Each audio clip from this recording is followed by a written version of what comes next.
그래서 서두에 잠깐 말씀드렸지만, 뭐 자꾸 잔소리 같지만,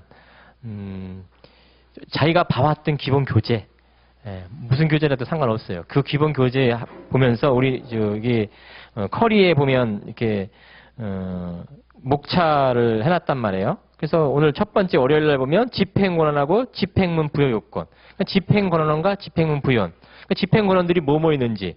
강제 집행을 하려면 집행권한이 있어야 되고 또 집행문을 부여받아야 되는 게 원칙이라고. 물론 부여받지 않는 경우도 있지만. 그래서 집행권한이 뭐가 있고 그다음에 그것을 집행문 부여받는 그런 요건들이 뭔지, 집행문 부여 요건인지 집행 개시 요건인지 이런 것들을 기본 교재를 통해서 한번 쭉 읽고 그다음에 그거에 맞춰서 여기 조문 밑에 있는 판례, 최근 판례 이거를 습득해 나가셔야 된다고요. 다시 한번 강조드려요. 그런 식으로 공부를 하셔야 된다고, 시험장에서 써먹으려면. 자, 오늘 자료가 몇 개 나갔죠? 그래서 1순환, 이게 2순환이란 말이에요. 1순환 때 나간 자료도 있고 아닌 자료도 있어요. 그래서 1순환 때 받으신 자료는 뭐 굳이 받으실 필요 없고 새로 이제 넣어드린 자료가 최근 판례, 그러니까 여기 조문 판례가 2015년도 6월 달까지 여기 나와 있는 판례예요. 그러니까 그 이외에 또 몇 개 나와 있어요. 근데 뭐 몇 개 안 되니까 충분히 커버 될 거고, 그래서 그것도 규칙과 관해서 좀 뭐 바뀐 것도 있어요. 뭐 그렇게까지 중요하진 않은데, 그거 하고 그 다음에 요 요약 정리 있죠? 요약 정리는 이제 기본 교재하고 기본 교재를 보고 나서 아니면 먼저 이걸 보든지 그 테마가 있단 말이에요. 거기를 빠른 시간 내에 볼 수 있는 거예요. 그래서 나중에는 이 기본 요약 정리만 보고서도 어떤 정도 교과서 내용이 떠오른다면 분명히 합격권이라고 생각돼요. 그 정도 그 공부 수준이 올라와 있다면. 그래서 정리표는 이 정리표가 한 44페이지 정도 돼 있죠. 생각보다 꽤 괜찮아요. 그래서 대신 기본 교재가 같이 믹스가 돼야 돼. 기본 교재가. 그래서 요 좋은 판례 김정원 선생님이 요거 만드신 분인데, 요분 원래 좋은 판례는 요 요약 정리가 그 속에 들어가 있었어요. 근데 그것을 과감히 빼시고, 그걸 과감히 빼시고, 최근 판례를 많이 넣어놨어요. 그 취지는 뭐냐면, 이제 고득점을 노리라는 거예요, 고득점. 기본적인 문제들은 뭐 웬만큼 배우면 다 맞출 수가 있어요, 어느 정도. 근데 판례들을 판례들이 난이도가 꽤 있거든요. 근데 또 우리 시험에 이렇게 나와. 그게 난이도 있게. 근데 그것이 조문에 몇 개씩 섞여 들어가 있으면 난이도가 확 올라가처럼 체감적으로 느껴진다고요. 따라서 그 기본 교재와 요걸 같이 보면 분명히 고득점이 나올 거예요. 근데 이것만 봐서도 안 돼. 기본 교재만 봐서도 안 돼. 기본 교재에 최근 판례들이 빠져 있는 것들이 있다고요. 그리고 기본 교재는 어떻게 막판에 정리하기가 부담스러워요. 막판 정리하기가. 그래서 이 기본 교재에 어느 정도 내용이 들어가 있고 머릿속에 들어가 있고 그다음에 요약 정리와 요 조문 판례집을 같이 공부해 가시면 막판에 요 요약 정리와 조문 판례만 봐도 된다 이거예요. 근데 처음부터 이걸 보면은 머릿속에 안 남아있는다고. 남아있지 않는다고. 그래서 그나마 극복할 수 있는 건 이제 강의 들어가면서 자꾸 머릿속에 이해시켜 놓는 거죠. 판례들을.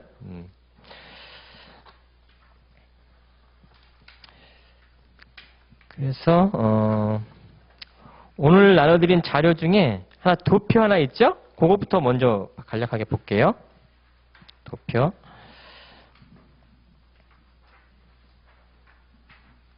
한 페이지짜리 위에 도표 들어가 있는 거 있잖아요. 집행문 부여 요건과 집행 개시 요건. 자, 민사 집행, 강제 집행, 담보권 실행 경매. 가장 대표적으로 강제 집행이죠. 강제 집행, 그것을 담보권 실행 경매가 균형하면서 크게 테마는 그거예요. 강제 집행, 그다음에 담보권 실행 경매. 그 강제 집행 속에 그 요약 정리표도 한번 같이 옆에 펴놓으세요. 요약 정리표를 보시면 첫 번째 페이지 나오는 거, 그 도표도 옆에 같이 이렇게 놓고, 첫 번째 정리 1 그래가지고 나와 있는 거 보면, 자, 집행, 자, 집행, 그래. 왜 강제 집행을, 다른 여타에 다 준용한다고요? 담보권 실행 경매라든가. 자, 집행 보면 금전 채권에 기초한 강제 집행이 있어요. 자, 갑이 을한테 1,000만 원 받을 거 있다. 갑이 채권자, 을이 채무자. 그게 금전 채권이에요. 1,000만 원 받을 거 있다. 가장 쉽게 대여금 채권, 물품 대금 채권, 공사 대금 채권. 그게 금전 채권이죠. 자, 그 금전 채권에 기초해서 강제 집행을 한다라는 거예요. 누구? 채무자, 소유, 부동산, 내지는 동산, 동산은 유체동산, 그게 채권, 그 밖에 채권 이렇게 나누죠. 가장 대표적인 부동산이죠. 자, 그래서 금전 채권에 기초한 강제 집행으로서 금전 채권, 그에 기한 사무자의 소유 부동산에 대해서 강제 집행한다든지 아니면 동산에 대해서 강제 집행하든지. 동산은 유체동산하고 채권, 그 밖의 재산권 이렇게 나눠서 보죠. 그래서 보통 그 대상, 강제 집행의 대상을 부유채 이렇게 정리하시는 거죠. 그래서 금전 채권에 의한 강제 집행, 그 대상, 집행 대상은 부동산일 수 있고 동사일 수 있고 채권일 수 있다라는 거죠. 그래서 부유채. 기본 테마, 기본 정리예요. 머릿속에 크게 그리시는 거죠, 그냥. 자, 비금전 채권에 기초한 강제 집행. 갑이 을한테 가지고 있는 채권이 금전 채권, 즉 대여금 채권이나 물품 대금 채권이 아니고 어떤 특정 채권인 거예요. 비금전 채권. 그래서 그것은 두 문자로 의인철퇴 이렇게 말하기도 해요. 한 그 테마를 잡아보는 거예요. 자, 그래서 거기 그렇게 안 나눠져 있죠? 자, 의사 표시를 구하는 채권, 즉 갑이 을한테 소유권 이전 등기 절차, 의사 진술을 명하는 의사 진술로서 구하는 청구권. 자, 그것이 의를 말하는 거예요. 그래서 비금전 채권을 말하는 거예요. 갑이 을한테 가지고 있는 비금전 채권. 그 비금전 채권에 의한 그 집행 대상도 따를 수 있어요. 그 집행 대상도 다르게 될 수 있다고. 자, 인음 첫 번째 1번을 말하는 거예요. 인도 청구. 갑이 을한테 가지고 있는 인도 청구권. 의인, 그 다음에 철은 없죠? 자, 그 대체적 자기 채권. 그게 철이에요. 철거 청구. 갑이 을한테 가지고 있는 철거 청구권. 이게 비금전 채권이라는 거예요. 그 퇴는 없지? 퇴는 비대체적 자기 채권을 말하는 거예요. 퇴거 청구. 그래서 의인철퇴. 자, 금전 채권에 기초해서 그 채무자의 재산에 대해서 강제 집행, 부유채에 대해서. 자, 비금전 채권, 갑이 을한테 가지고 있는 의인철퇴에 의해서 그것에 의한 집행 권한에 의해서 채무자 소유 부동산에서 어떤 강제 집행 이렇다라는 거예요. 네. 그럼 어느 정도 이제 집행이라는 개념과 관련해서 그러면 자, 금전 채권에 의해서 강제 집행하려면 금전 채권이 집행 권한이 있어야 돼요. 그래서 오늘 배우는 테마가 집행 권한. 비금전 채권에 의한 집행 권한이든 비금전 채권에 의한 집행 권한이든. 자, 집행 권한이 있어야 되죠. 자, 그럼 집행 권한이 뭐 있는지는 우리 도표상에 있어요. 도표상 보면 왼쪽 부분 집행 권한 해가지고 자, 요런 것도 하나 생각해 보시면 집행을 하려면 일단 집행권으로서 가장 대표적인 게 판결이죠. 판결을 집행권으로서 얻는다고 치면 그건 소송 절차예요. 소송 절차. 자, 그럼 그 집행권을 얻었으면 바로 부유채에 대해서 강제 집행할 수 있냐라는 거예요. 바로 강제 집행할 그러니까 집행문 부여라는 그 어떤 끼어들기가 하나 들어있어야 되는데 판결을 집행권으로 얻었다고 해서 바로 강제 집행할 수 있냐? 있는 경우도 있지만 집행문 부여받는 것이 원칙이다라는 거예요. 가장 대표적으로 판결을 생각하시면 되죠. 확정된 종국 판결. 단순한 판결이어서는 집행권이 안 돼요. 확정된 종국 판결이 돼요. 그래서 거기서 사실 그 표현이 정확하진 않은데 그 판결의 의미속에는 확정된 종국 판결을 말해요. 확정된 종국 판결. 그것이 집행권이 되는 거예요. 자, 그럼 확정된 종국 판결 거기다가 집행문을 부여받아야죠. 집행문을 부여받으면 집행 절차에 들어갈 수 있다라는 거예요. 자, 그래서 우리 이런 말도 하죠. 소송 절차와 집행 절차에 불린 거예요. 소송 절차와 집행 절차. 소송 절차는 집행 권한을 얻기 위한 과정인 거죠. 집행 절차를 얻기 위한 과정으로서 자, 가장 대표적으로 판결인데 그 의미 속에는 비판력이 있어야 되기 때문에 그의 집행력을 미치기 때문에 확정된 종국 판결이 된다고. 판결이 확정되지 않으면 기판적 발생하잖아요. 판결이 확정되지 않으면 집행력 발생하지 않는다고. 그래서 그 판결 의미쓰기는 그렇게 선의 해석하시라는 얘기인 거예요. 그걸 간단하게 썼지만 정확한 표현은 확정된 종국 판결이라는 뜻인 거고. 자, 또 하나 집행 권한이 될 수 있는 것은 소송 절차로서 가집행 종국 판결이에요. 자, 가집행 판결 의미쓰기에 가집행 종국 판결이라고요. 가집행 종국 판결. 자, 확정됐다는 말을 안 쓰고 있죠? 자, 그러면 가집행은 확정되지 않아도 집행 권한이 될 수 있냐라는 그렇다라는 거예요. 그래서 여러 가지 이제 법률 문제들이 생겨나죠. 가집행과 관련해서. 구체적으로는 이제 조문 판례 볼 때 같이 보도록 하고. 자, 화해조서 형태로다가 집행 권한을 얻을 수 있다라는 거죠. 자, 이것도 확정돼야 돼요. 화해조서를 내면. 인도명령. 자, 항고로만 불복할 수 있는 재판. 그 옆에다가 비용 확정 절차. 즉 항고로만 불복할 수 있는 재판은 비용 확정 절차를 말하는 거예요. 집행 비용이든 소송 비용이든. 자, 인도 명령도 그렇게 항고로만 불복할 수 있는 재판이라고도 말하는데 그걸 따로 떼놨어요. 하지만 항고로만 불복할 수 있는 재판이 대표적인 게 비용 확정 절차와 인도 명령이라고요. 자, 그것이 집행 권한이 된다라는 거예요. 집행 권한. 그다음에 화해 권고 결정.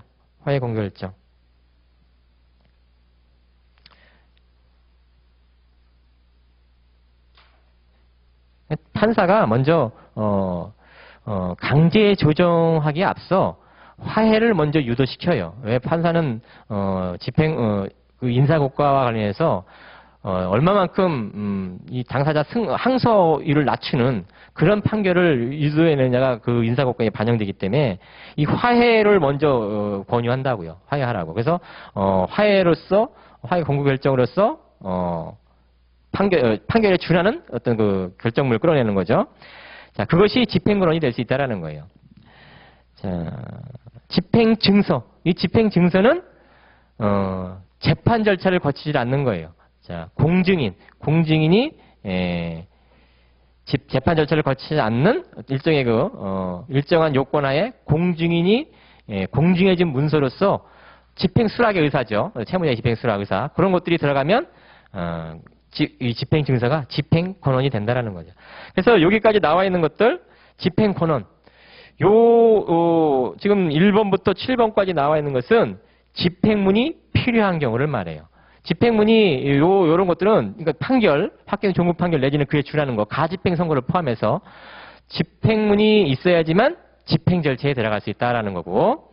자, 그 밑에 보면 그 이외에도 집행권이 될 수 있는 것이 이행 권고 결정, 지급 명령이에요.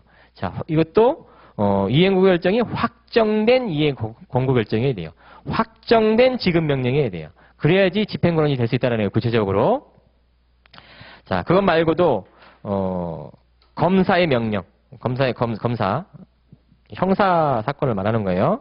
그다음에 의사 표시 의무, 감유 가처분 이런 것들도 집행권한이 될 수 있다는 거예요. 근데 위에 1번부터 7번과는 달리 그 하단에 있는 1번에서 4번 이것은 집행문이 필요 없는 거예요. 집행문이 필요 없는 것은 이것도 두 문자로다가 처리하시면 된다라는 거예요. 2급, 2급, 그 볼드치되어 있는 부분이죠. 2급 검사, 의사, 가.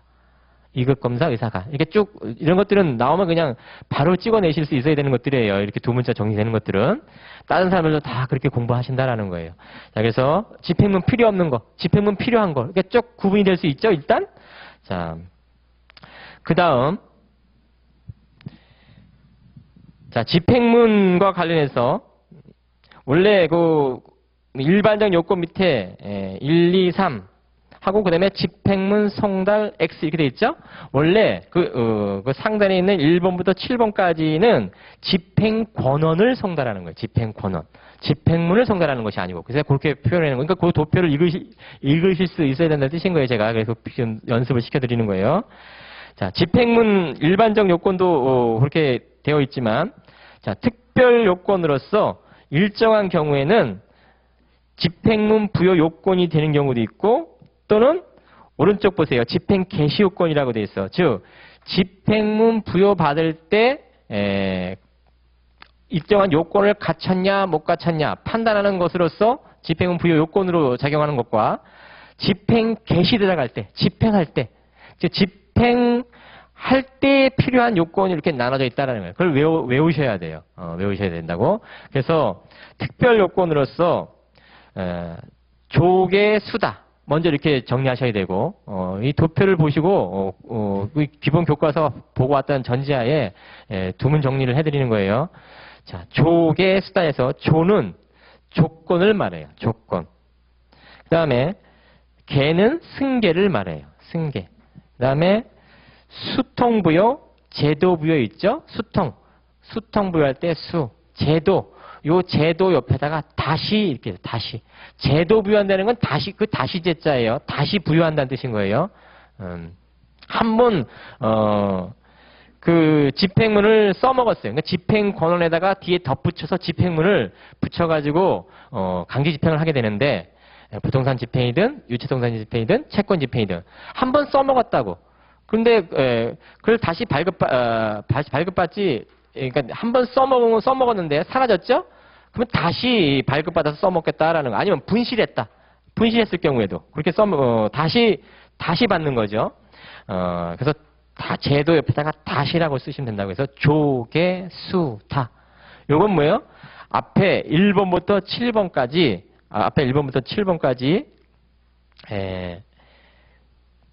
관련해서 조계 수다가 있으면 그에 따라 재판장 명령을 받아서 집행문을 다시 부여받아야 된다라는 거예요. 자, 그런데 이 조건과 관련해서 이 조건은 민법상의 조건보다 좀 넓은 의미로 해석해요. 그래서 오른쪽에 있는 특별 집행 개시 요건 관련해서 특별 집행 개시 요건이 있죠. 거기 보면 확정 기한에 도래하면서 1, 2, 3, 4 이렇게 쭉 적혀져 있어요. 그 도표를 보는 거예요. 특별 집행 개시 요건으로서 확담 동대 이렇게 외우는 거예요. 그래서 왼쪽에 있는 그 조건과 관련해서 집행문 부여 요건인 정의, 자, 거기 차근차근 할게요. 조건 밑에 보면 정지 조건, 그 다음에 의사표시, 선이행, 선급부, 그 불이행 옆에다가 불확정 기한이라고 쓰세요. 불확정 기한. 그걸로 더 알아두세요. 불확정 기한. 그 다음에 최고. 자, 그래서 이것도 두 문자 따서 외우시는 거라고요. 지금 외웠죠? 조계수다 이렇게 외웠죠? 그 다음에 정의선, 선불최고 이렇게 외우시는 거예요. 정, 의, 선이행, 선급부, 불이행, 최고. 이것이 조건에 해당돼서 채권자가 집행권원에서 어떤 이 조건이 성취돼야지만 집행문을 부여해주는 그런 요건이라면 특별 요건으로서 원고가 집행문 부여 받을 때, 집행문 부여 신청할 때 판단한다라는 거예요. 이런 요건들을 갖췄냐, 못 갖췄냐. 못 갖췄으면 집행문 부여가 안 되는 거예요. 집행권을 얻었다 치더라도. 따라서 정지 조건, 반대급부는 의사표시와 관련해서 의사 진술을 명하는 판결이에요. 그것과 관련해서 어떤 반대급부가 있는 경우, 그 반대급부를 채권자가 집행권을 얻은 자가 조건을 성취했냐 못 성취했냐 그런 뜻이라고요. 선이행, 채권자가 먼저 선이행할 사안이야. 집행권원에서. 그래서 집행권에 뭐라고 했냐, 채권자가 먼저 이행하면 어떻게 하라라는 그런 내용인 거예요. 지금 집행권원에서. 그럴 때 선이행. 그 다음에 선급부, 채권자의 선급부예요. 채권자의 일정한 그 이행 판결이 불확정 기한으로 잡혀있는 거. 확정 기한이 아닌. 그래서 오른쪽하고 비교되는 거예요. 불확정 기한? 그럼 확정 기한은 뭐야? 집행 개시 요건. 집행문 부여 단계 받을 때 판단하는 것이 아니고 집행할 때, 집행 개시할 때 판단한다라는 거예요. 자, 최고. 채권자가 일정한 최고를 한 이후에 모든 절차를 이행하라라는 식의 어떤 판결이 들어있는 내용, 집행권이 들어있는 내용. 그럴 때는 그것도 역시 집행문 부여할 때 부여 신청 그러면 집행문 부여해 주는데 집행문 부여할 때 판단한다라는 거예요. 그래서 정의선 선불 최고 이렇게 외우시는 거예요. 자, 이거랑 비교할 때 집행 개시 요건은 오른쪽에 있죠. 확담 동대 이렇게 외우신다고요. 확정 기한 도래, 담보 제공 증명서 제출. 자, 담보 제공. 일종의 요 담보 제공도 채권자가 예를 들어서 가집행 선고할 때 담보를 제공하라. 일정한 담보를 제공하고 가집행 선고할 수 있거든요. 그런데 요 가집행 선고와 관련해서 담보 제공은 집행 개시 요건으로 작용해요. 일종의 이것도 조건의 의미에 해당되지만 요 담보 제공으로서는 확실하기 때문에 집행 개시 요건으로 작용한다는 거예요. 이거 특이하다고요. 조건이지만 이것도 일종의 조건이라고요. 원고가 일종의 담보를 제공했음을 증명하는 서를 제출하면 그에 따라서 집행 개시 요건